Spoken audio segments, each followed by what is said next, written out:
is the idea of white balance. And what white balance is that light has a certain color, okay? We think of white light as the sunlight. Now remember, light is a combination of colors coming together. So there's all these light rays that come at things. And so in the case of my black shirt, and maybe I should have worn a better colored shirt today. Basically, my black shirt sucks up almost all of those light rays and doesn't reflect very many. That's why I get black. It sort of sucks all the white light in. If I were to take something like, let me grab something here, this shell, which has a bunch of colors on it, the same light rays are hitting this shell that are hitting my shirt.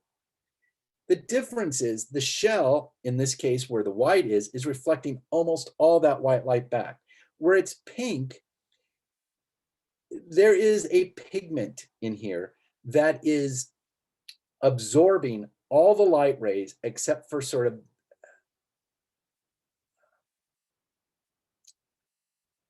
well, it's actually absorbing most of the red light rays. And so it's giving back kind of a white light with a diminished red. And then where it turns yellow, we could talk about the physics of how all that works. But basically, light rays are coming in. Some of them are being absorbed, others are being reflected. Those light rays that are being reflected, this shell's kind of cool. Those light rays that are being reflected are how we see color. Color does not actually exist. Color is not an object that you can feel, touch, or do anything. It's a perception. It's how our eyes see that reflected light. It's kind of a little bit mind-blowing, but that is the way it works. So white light is what we call daylight. But sometimes our light sources are already missing some of those wavelengths of light, okay? Depending on what your light source is. So tungsten light bulbs tend to be down here in the yellow-brown light. They are not a true white light. They are a cool, well, not cool. Their temperature is low, but they're considered a warm light. It's weird that this is counterintuitive too. And they have a Kelvin scale, a temperature associated with them. So here, this little image lays out what 1,000 Kelvin light looks like versus a 10,000 Kelvin light. What we look at the sunlight right here, about 6,000, between 5 and 6,000, is considered white light. Okay, and that's usually where the sun is, sort of midday, all that kind of stuff. You can read this and it will talk about how shade affects it. It will talk about how sunset affects it. There's this thing called the golden hour, an hour before sunset. As the sun is setting, it gets more warm. As the sun comes up in the morning, it tends to be cooler, a little more blue. So all of those are going to change the light that's hitting your subject. So now, take a look at me right now, okay? This is sunlight coming through a window on my face. If I reach over here and turn on that sconce, see how the light behind me gets just a little bit yellow? That's because that light is coming from a tungsten bulb. It is a warmer light. Let me see if I can put my face in here. It actually makes me look even redder. If you look over my other shoulder, that is outdoors. That is daylight. And if you look closely, I'm pointing at my screen, which is not working. Let me see if I can do this. Everything's working in reverse. If you look right in here, see how everything's sort of bluish? That's because the computer right now is balancing for the light coming through the window. It's seeing that as white light. That's the majority of the light hitting me. The light in this window right here, over my shoulder, over my shoulder right here, that is straight outdoor light, not being filtered through anything else, so it's going to appear a little bluer. The light that I just turned on over here, that light, Tungsten light, more yellow. So you can see that's a yellow light bulb, and you can see how the light on the wall changes. So those different light sources are going to have different color casts to them as that light comes through and hits my object. You know, light sources change how we feel about things. The tungsten light that I just turned on is what most of us had in our houses before, and they'd be in lamps and things like that. And they would cast a yellow light when you drive down the street and look at people's homes.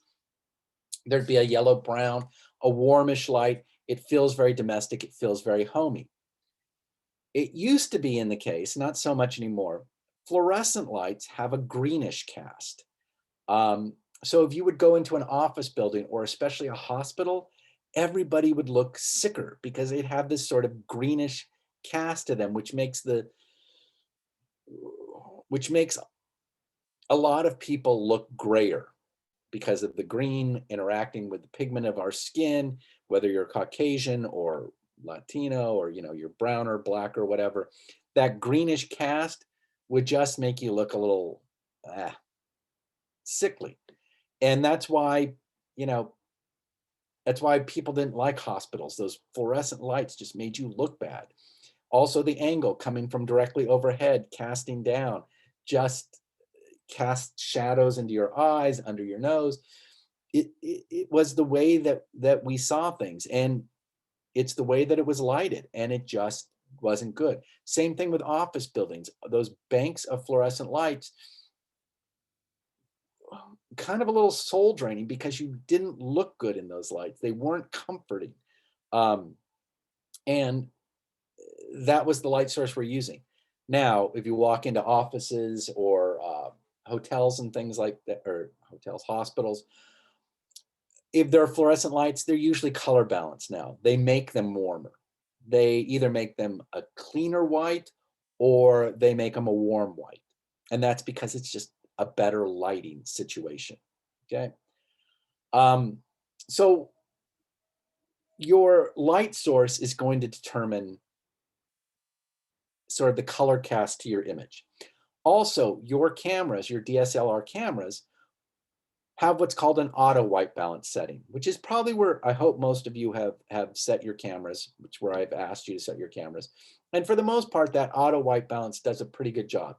It reads the light coming in and it sort of says, okay, it's predominantly this. Now, even when I use my camera and I use the strobes, which are set to daylight or to white light, and I'm shooting with my camera, if there's an open window or something like that, quite often I'll get a bluish cast to my images because the strobes, while they're white light, aren't as hot sometimes as the sun is. The balance that my camera is looking for is for that strobe flash, but sometimes the sunlight is even hotter than the strobe, and I'll get a bluish cast to them. You have to look for those things as they're coming in. Now, there are ways to get rid of them and to do all of that in post-production, but most of the time you want to shoot under with a correct white balance. Okay. All right. So if you want to take a look at, I feel like my explanation was a little choppy there, but this is pretty clear understanding. So you might want to read through this if what I'm saying isn't making sense to you. Go back through here and talk about it, and not talk about it, read about it. And if you have questions, of course, let me know. But the color of light that's hitting your objects will also change how those objects look. So you have to consider your light sources and whether you're balancing the light or not. All right. So now let's move on. Okay. So we've talked about color balance in an image. Sorry, I'm distracted because I'm setting up another window here. So we've talked about type of light, and how it's going to change the color of the light that hits your subject. And then, like right now, the light, I look, hopefully I don't look this red in reality, but the sun coming through, it's pretty good color balance. Let me see. The black shirt, you can see out the window. I turned off the tungsten light. Maybe if I turn it on again, let's see. Not only can you see that light hit me, you can see it's a little more yellow on this side of my face. So mixed with the red, red and yellow makes orange. So I'm looking a little more Donald Trump-like probably than I would like to, which orange, red. So, okay. You know, if you go on in the arts, there's a whole thing on color theory, and that's why I get a little, because color is amazing the way it works. I'm trying to be more specific here for our photos, at least for the beginning understanding of how that works. So with that said, I'm going to go ahead and share a screen with you here.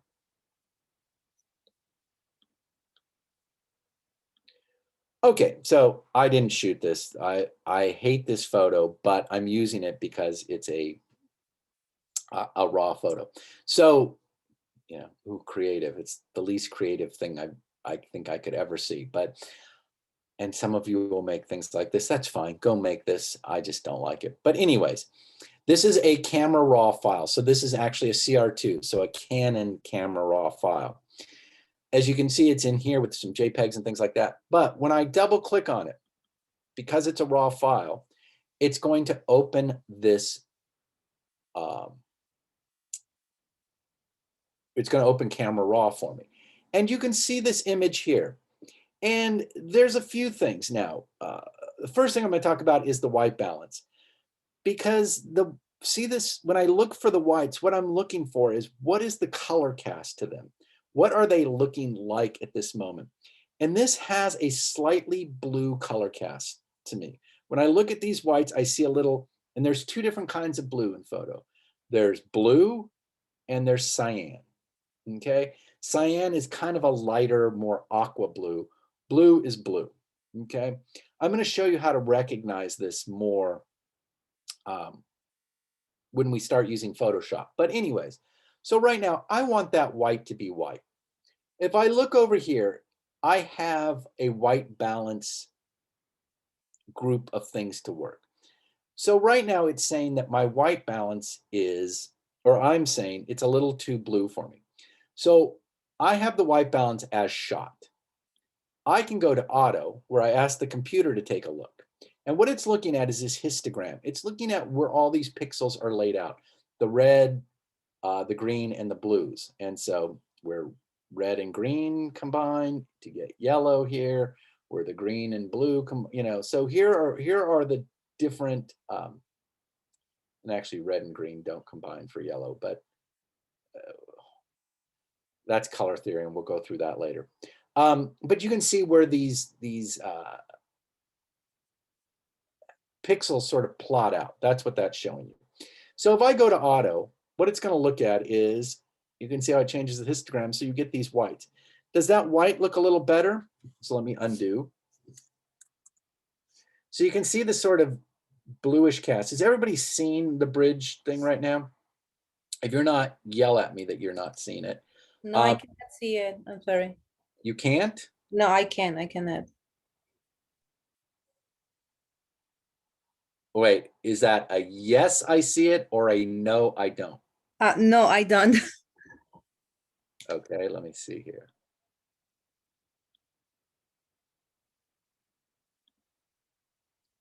Okay, other people are seeing it. So are you not seeing this image that says creative? Yeah, I can see the pictures, but the other thing that you're talking about, in the right side, I don't see anything else. Yeah, over there, nothing. For me, nothing. Just the Does gray. everybody else see the camera raw sliders? Yes or no? Just No. No, you're not seeing them? No. No. Okay, let me stop here then. Okay, let me go back to bridge. Let me open this in camera raw.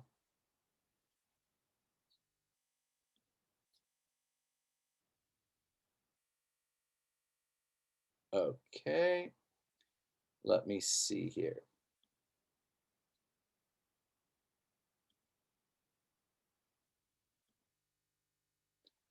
Are you seeing it now? Yes. You are. Yes. Okay, Yep. good. Okay. Okay then. Yes. let me go back here. So when I look at this image right now, there's sort of a bluish cast to it. Over here are our white balance sliders. Right now, the white balance is reading as shot. If I go to auto, it's going to take, so I was talking about the histogram up here. It shows you where the pixels are laid out. So it's saying, oh, there's this many red, there's this many green, there's this many blue. Here's where they are on the scale.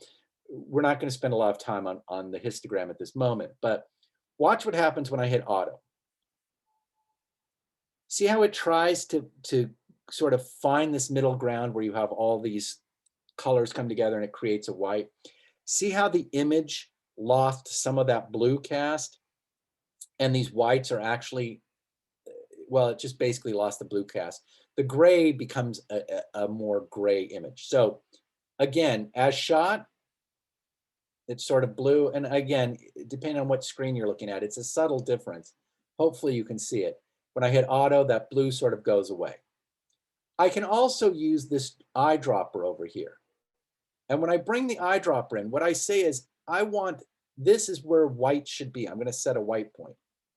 And when I click on that, notice how now it's taken that image, it's made it a custom image, but it's also made it even more, I don't know, it's gotten rid of even more of the blue. And look at the histogram here, how it sort of loses now. You don't have as much red and blue. And in fact, they switch sides. You have a little bit more blue than red. But it's changed that. If I move this over here and I click on this white, it's giving me sort of the same. But now watch what happens if I take this and I say, no, that orange is supposed to be white. See how it completely changes the color there? So let me go back here. If I click on this white area, I get that. So you can use that eyedropper. Also, let me go back to as shot. If I see that it's too blue, I can change the temperature. So see how when I talked about Kelvin and the temperature of Kelvin, that's what it's referring to. It's referring to a Kelvin temperature, and I can move it more over here to the yellow because I know I don't want it as blue. And see how it makes those whites wider, and I can decide where I want it. Notice it also becomes custom here again. I can even change the tint. So if it was a little too red, I can bring the tint more to the green or back to the magenta. Okay. So those are your white balance sliders. So I'm going to go back to as shot. Now, the first thing is these other sliders we've talked about in camera raw the other day, I think the exposure is a little low. So I'm going to bring the exposure up just a touch, about half a stop. And now I'm going to go ahead and use my eyedropper here. And I'm going to say, I want this to be the white. And you can see how it moved everything over now. So now it's at 10,000 Kelvin. Might be a little too high, a little too yellow. I'm going to bring it back just a touch. And that is a pretty clean white image for me. Now I can increase the contrast if I want to. I can lessen the highlights or increase them. I can increase or drop the shadows. See how all of a sudden this image has a little bit more punch than it did before? And that's just from working on it in, so when I move the whites, watch that histogram across the top. See how it moves everything? It's saying where things fall off and turn white. And I can move the blacks down a bit. And that gives that image just a little bit more punch. Just one, it's a cleaner white, gotten rid of some of the blue, I've increased the contrast, all of those things done in camera raw. And again, I could come down here, I could increase the clarity, make it a little sharper. I don't think this one needs to be dehazed at all. I don't really want any more texture, which is just another form of sharpening it. And when I come down here to the bottom,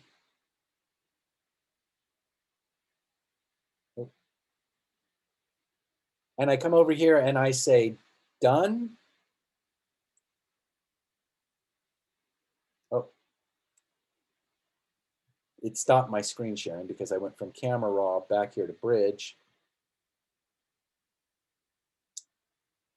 And you'll see that it's changed and it's shown me that, okay, I've made some changes here. And now it's still a camera raw, but now it's showing me that more updated version. So that is sort of the quick intro into camera raw and white balance. We talked about camera raw. I'm sorry, it's not the quick intro to camera raw. It's the working on it in working on your white balance in camera raw to get that cleaner white, to lose some of the color cast. I'm also going to go into Photoshop and show you how to do that next week.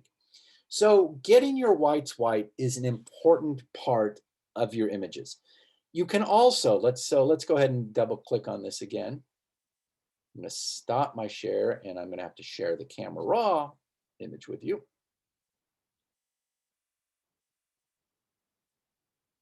What happened? Why did it reset? Huh. Well, to reset your image, I didn't show you this the other day. Oh, apply previous settings. Oh, okay, there's all the settings that I had done. You can also go back to reset to default. That will take it back and get rid of any changes you've made to it. Okay, but we can also use this to make creative decisions. God, I hate that it says creative right in front of me. To make creative decisions. So if we want it to be a little bit more green, you know, for whatever reason you want that, you can do that. We can drag that over. We can still increase the whites and make them whiter, but we can give a color cast. We can, depending on what we want to do to the image. So right there, that sort of bluish aqua, the increased whites makes it seem more gritty. It makes it seem a little more, I don't know, what does the blue cast do? Let me switch it this way. You know, the purple, we bring it back in. So you could play with how you want to change the mood of an image. This isn't the greatest one to talk about that with, but we'll be talking about that as we move forward. So understand that that's the white balance slider. Why is Photoshop giving me that? Okay, so that's the quick intro to white balance. Those are where the white balance sliders are in Camera Raw. We'll be dealing with Camera Raw more as we move forward and all of that sort of thing. But I want you to sort of start understanding what we're talking about when I say, you know, you need to fix the white balance or there's a color cast to that or something like that. That's what I'm referring to. You get to start making creative choices about your whites. And again, you'll see when you shoot images and sometimes they just seem a little, what's the word I'm looking for? I want to say bland, but it's not that they're bland. They just flat. That is, sometimes they just look flat. And it's usually because the contrast is low or the whites just aren't white. We like things with contrast. We like images that have a little pop to them, that have a difference between black and white. We like colors that we're used to or colors that are way off, you know, that make us feel more sci-fi about them or something. That's it. Never noticed that I did that. That's kind of creeping me out. Or, you know, when you're doing somebody's skin and they just don't look right, you can use the white balance settings to bring that color back in, to warm things up, to cool them off, you know, again, to set a tone. So that is my quick intro today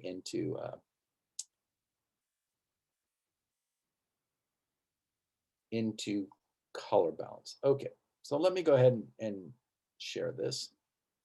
All right, so again, not a very hard concept, but a very important one and extremely useful in photo as far as the color of your light and the color cast on your images. Okay, with that said,